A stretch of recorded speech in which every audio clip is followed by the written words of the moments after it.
Hello, fellow fantasy sports fans. Welcome to MFSN, the Hub's fantasy football strategy show, Thursdays at 4 p.m. Eastern, 1 p.m. Pacific. I'm Dr. Dan Ratner, and I'm here with Casey, Vlad to the Bone, Scheinvold, and Ross the Boss. Hey, everybody. Ross the Boss. Happy holidays and happy Week 16 NFL football. And we're down the stretch they come.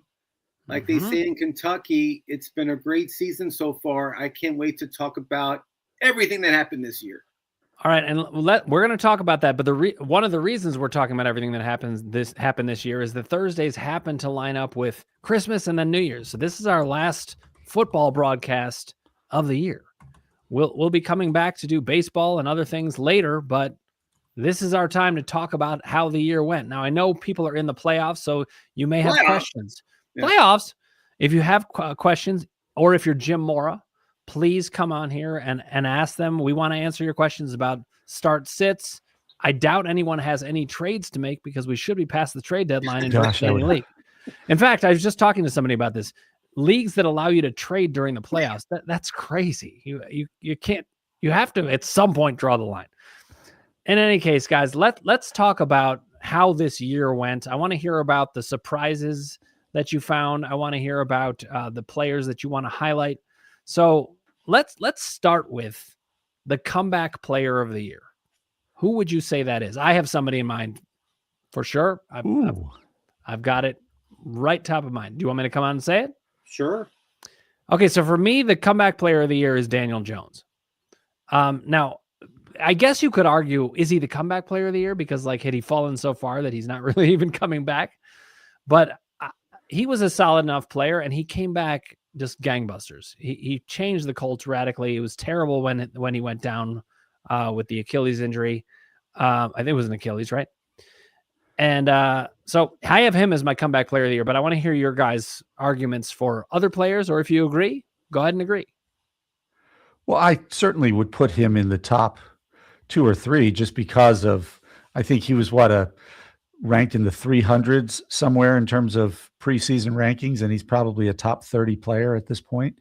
I think Trevor Lawrence did pretty well this year and could be considered in that list too. I know he finished, I think he's ranked higher than Daniel Jones on the season as of right now, with the 3,000 yards and 220 plus touchdowns and 4 rushing touchdowns or 6 rushing touchdowns, whatever it is. So those are the 2 I would probably put. That would be the only one who I might compete with him. I'm going to add one other quarterback to the list.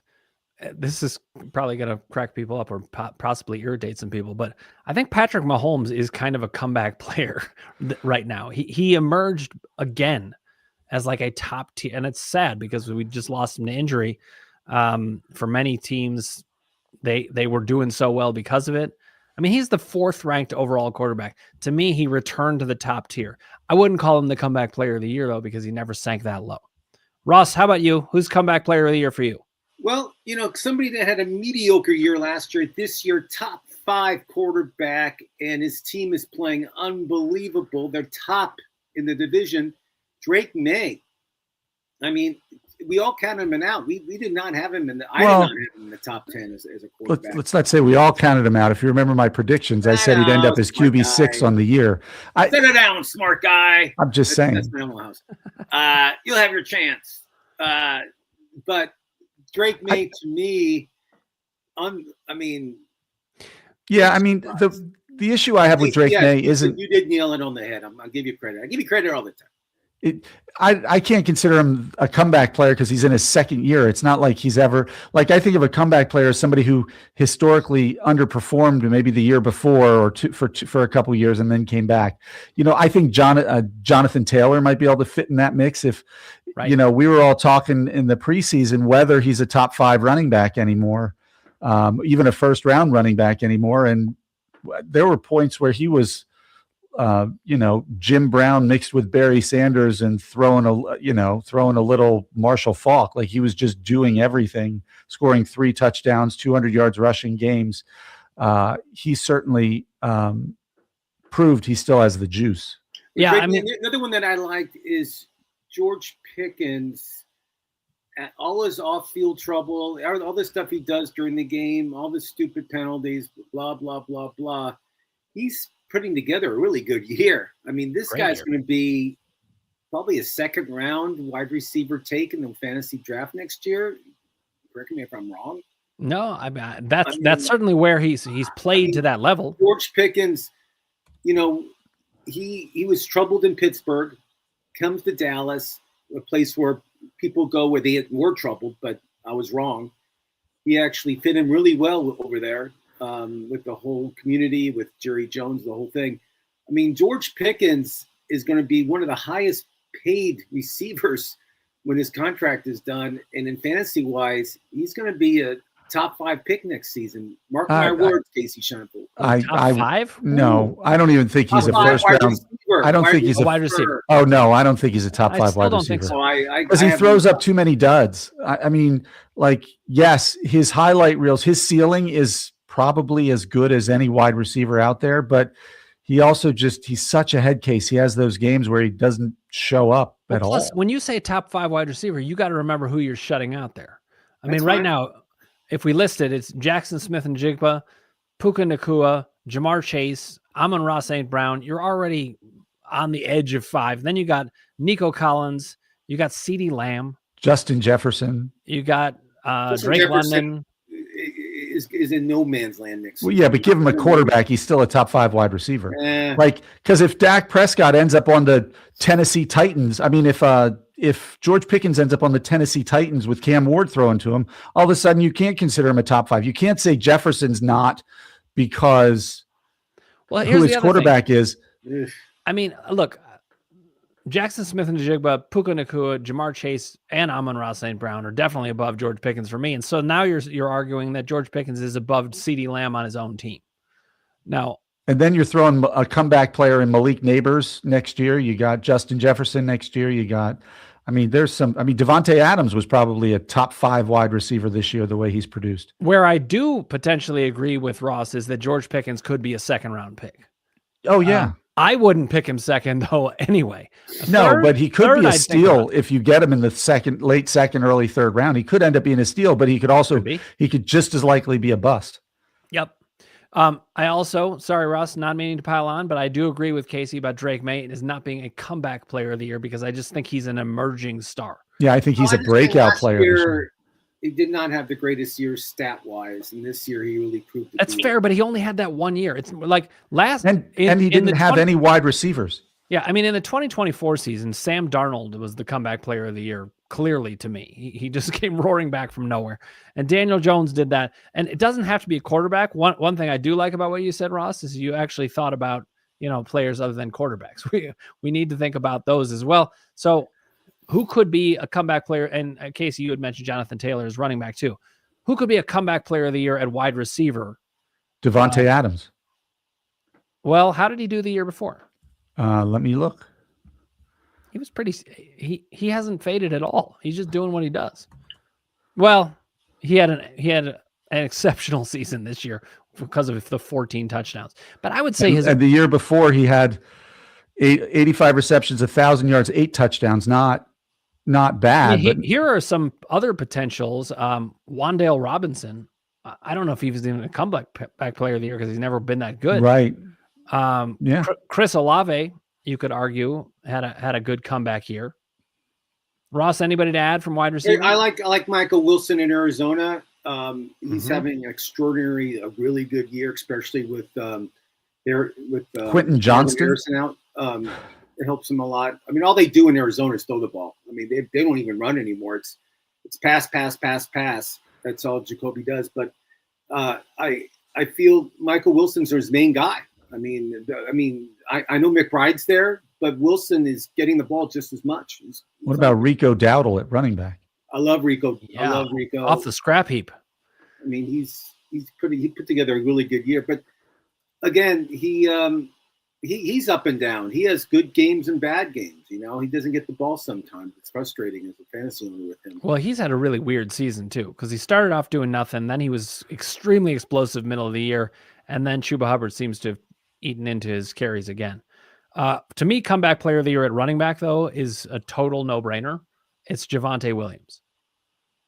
Yeah. That was one that I called. I don't call him that often, I have to say. No, That was- Javonte, that's a good call. I mean, he really came through this year. And I mean, he just, there were all these years where people thought he was going to break through, and he just never did. Here's somebody else you could say, because nobody expected him after his years in Philadelphia, was Gainwell. Kenneth Gainwell was really, really productive in Pittsburgh after being like a second or third string running back his whole career. You knew it was horrible last year, guys, and we talked about it, and we did not talk about him much during the preseason. Is Travis Etienne of Jacksonville. Oh, yeah.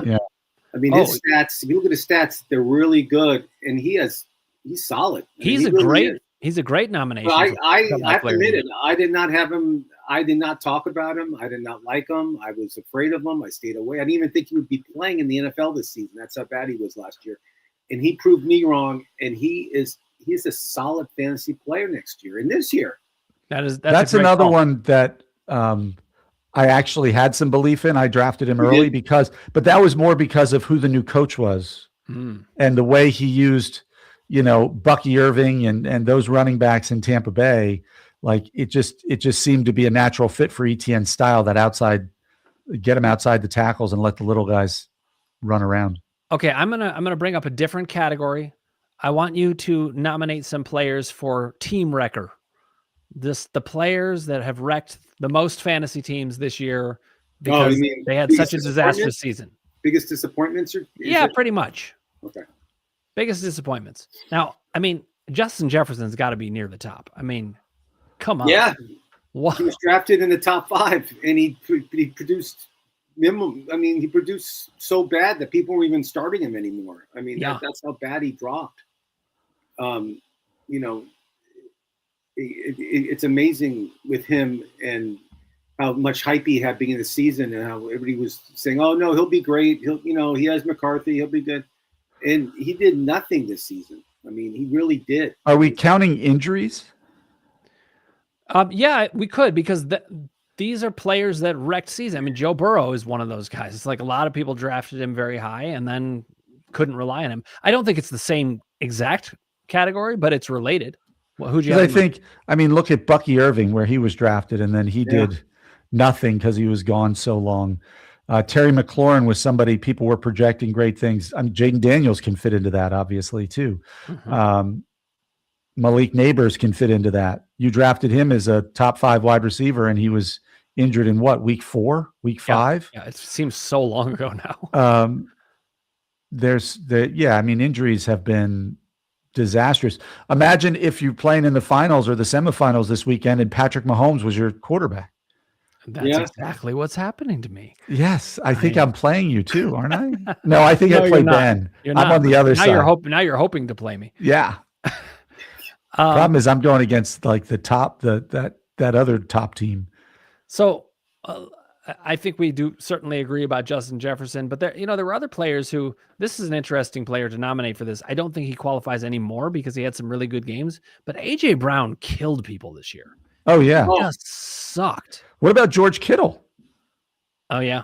Yeah. Yeah, but he does that every year, guys. Every year, George Kittle. Well, but every year is not 45 receptions for less than 500 yards when he's your number 2 tight end off the board. Mm-hmm.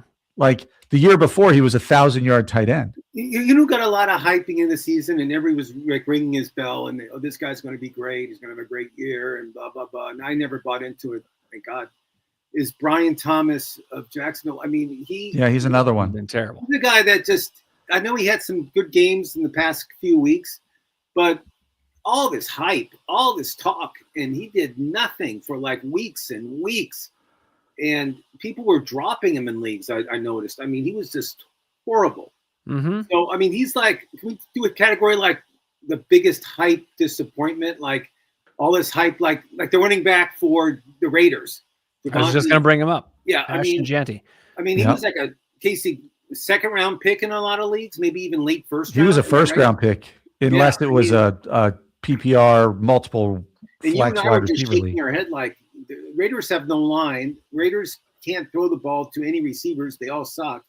I mean, we all talked about it, and for some reason, this guy was being picked like late first round, early second round, and he'll be lucky to have 30 yards a game. I mean, no touchdown. I mean, how many touchdowns did he have this year? 2? 1?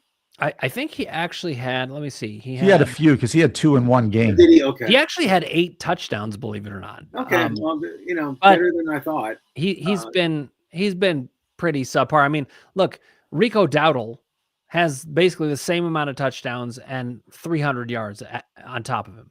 Like, yeah, and probably a lot less carries too, I imagine. What's that? A lot less carries also. Yes, for sure. Yeah.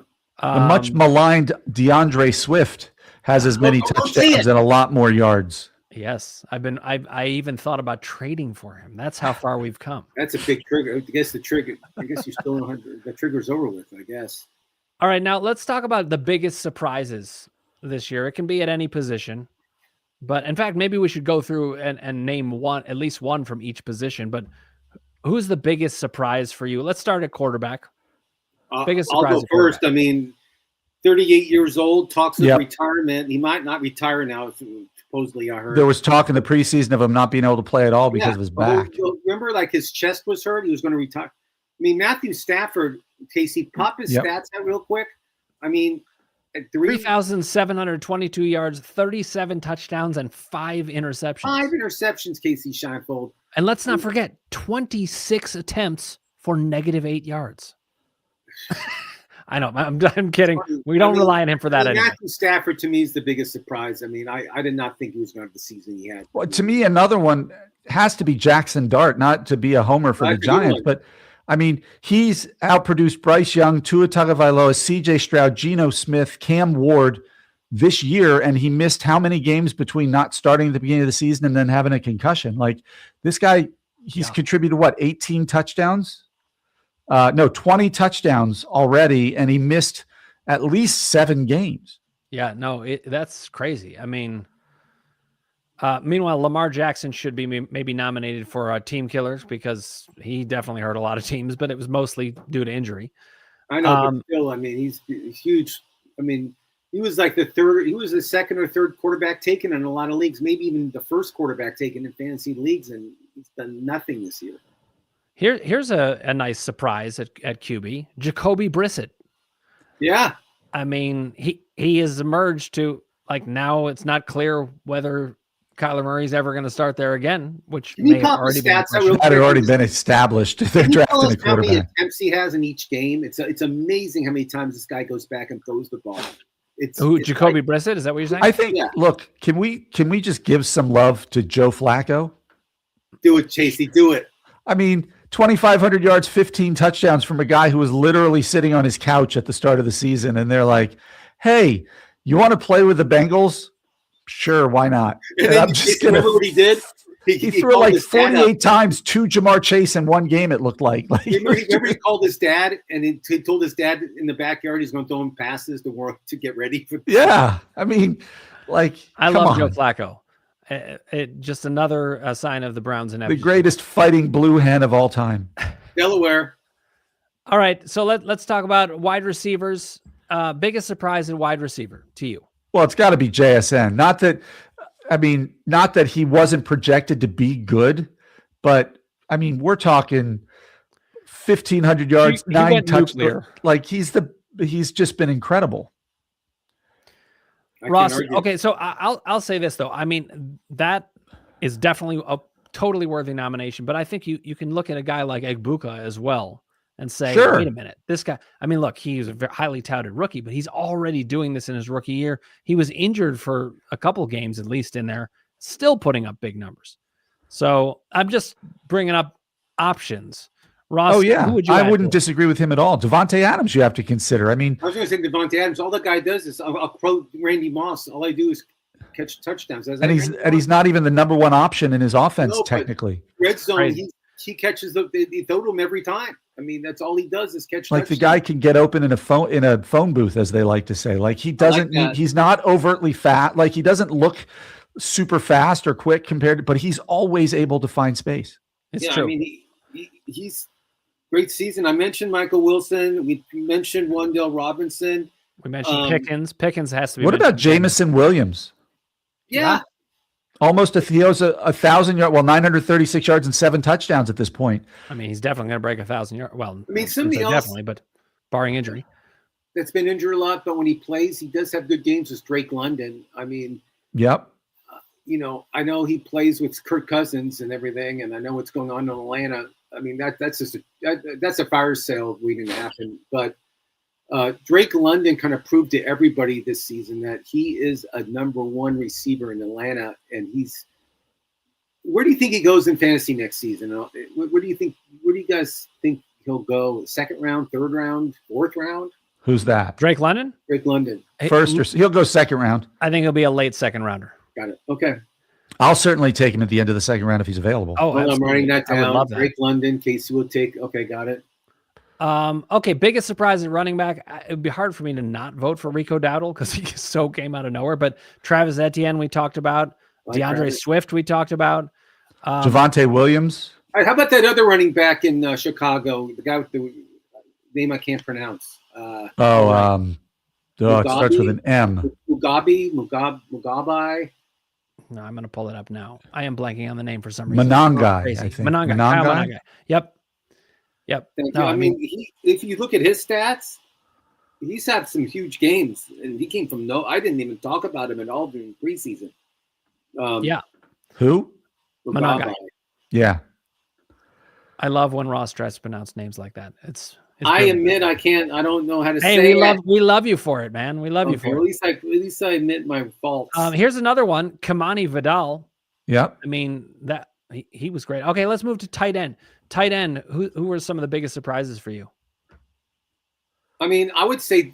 I mean, I know he had a good game last week, and he's going to have a big game this week because they're playing Cincinnati. Casey Scheinfeld is Derek Waller. I mean, this guy is going to have another touchdown. He's going to have 50, 60 yards. Is he healthy? He's healthy. He had 2 touchdowns last week. Might as well bring him back again. And he came out of retirement. And can you imagine if he played all season? He could have led the league in touchdowns if he let him play all season. Yep. I think you got to put Kyle Pitts on the list. I was going to say at Yeah. some point he sank so low that he's now become that. Yeah. Speaking of a comeback player potentially. Yeah. I mean, the rookie Tyler Warren is, of course, the big story in Indianapolis. I mean, yeah, he's been great, but Harold Fannin is like almost as successful as Tyler Warren, and he was like a late round pick out of one of the small Ohio schools. Bowling Green. And then Bowling Green. Here in LA, we have Gaston of the Chargers. I mean, he's been impressive. He's been great too. Absolutely. All right, let's move to the rookies. Who was the most impressive rookie to you?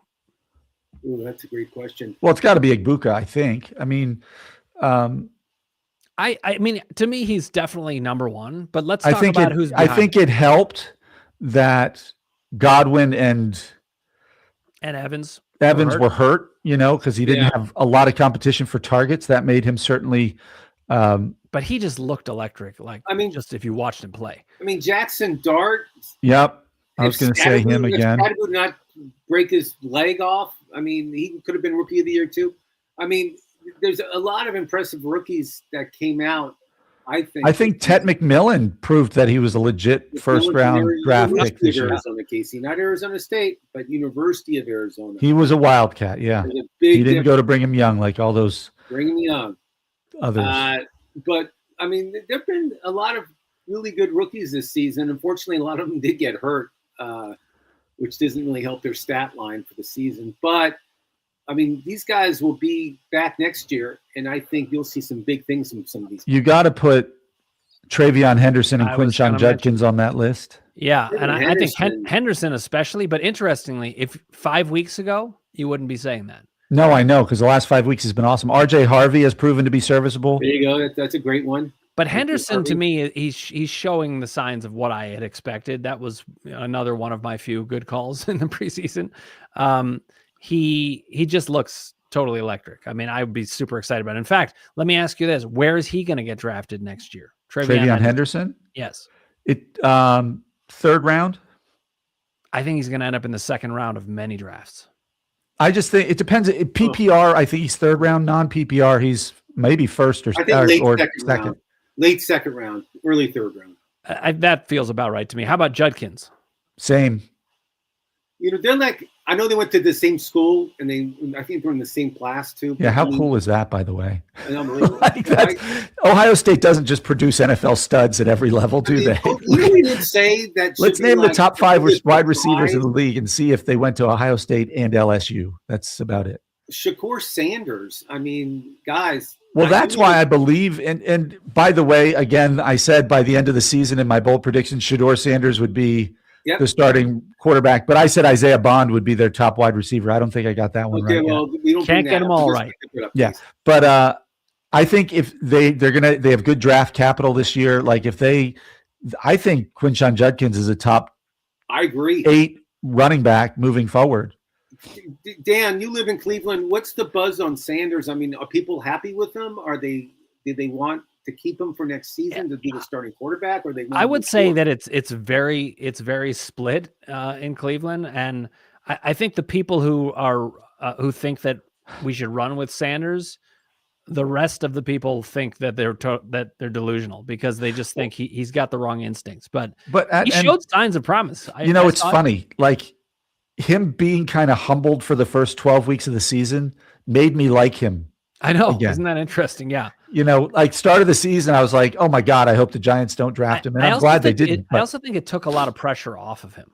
It just made it a totally different story. I mean, I'm rooting for the kid. I am too. I love his dad.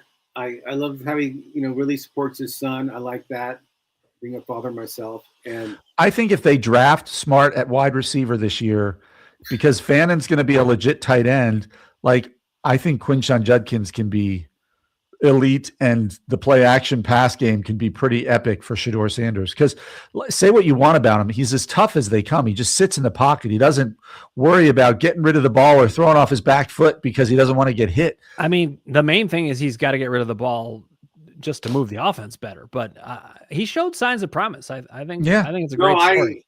I think it's a good pick, and I think that he'll be starting next season, week 1. The funny thing is, Dylan Gabriel definitely shouldn't be the starter, but I think he is a legitimate backup quarterback for the Rams. Yeah, he's Chase Daniels. If you guys remember Chase Daniels. Yes. It's good to have a player like that. Or Marcus Mariota. Chase Daniels, right? University of Missouri. Am I correct, Casey? You are correct, sir. Ooh, there goes. Well played.